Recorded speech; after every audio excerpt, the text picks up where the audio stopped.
What happened in June? Here we'll have a look at events that happened in Yarmouth's history during the month of June. Happy birthday to Henry Waterman. Henry was born on June 7, 1872. But who was he? Henry was best known for being both an engineer and a politician. He did most of his schooling in Massachusetts at the Massachusetts Institute of Technology, where he became a mechanical engineer. He worked for many different companies and became the consulting engineer for the University of Chicago. During World War I, he served as an advisor for the French and British governments. After the war, he became president and managing director at the Able Company in Toronto. He retired in 1919 and moved to Queens County to his great-grandparents' farm. Later, he became involved in local politics and was named president of the Yarmouth Board of Trade.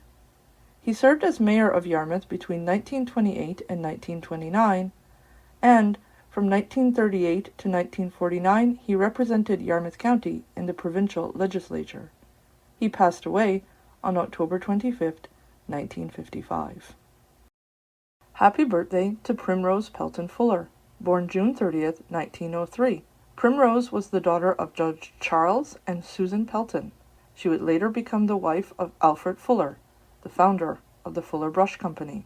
She was known for being kind and generous, and her summer home, the Pelton Fuller House, is now owned and operated by the Yarmouth County Historical Society and is open for tours in the summer months. Yarmouth's Natal Day happens every year on June 9th, and while festivities aren't as popular nowadays, in days gone by, Yarmouth celebrated with large parades.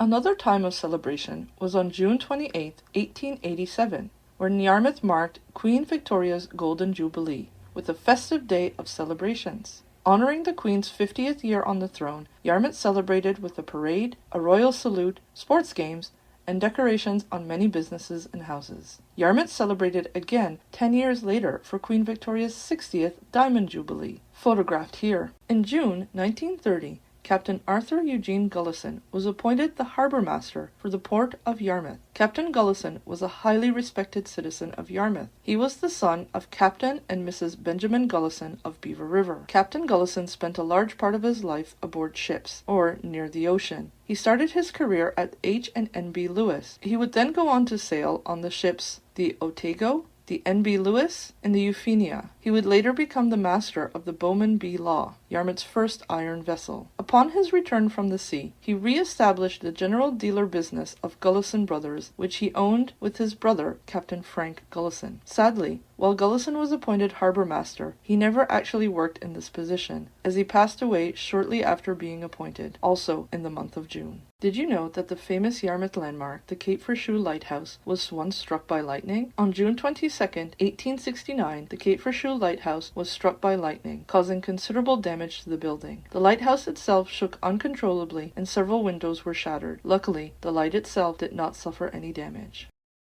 Sidewalks from Lower Town to Milton were laid in June 1843, much to the citizens of Yarmouth's delight.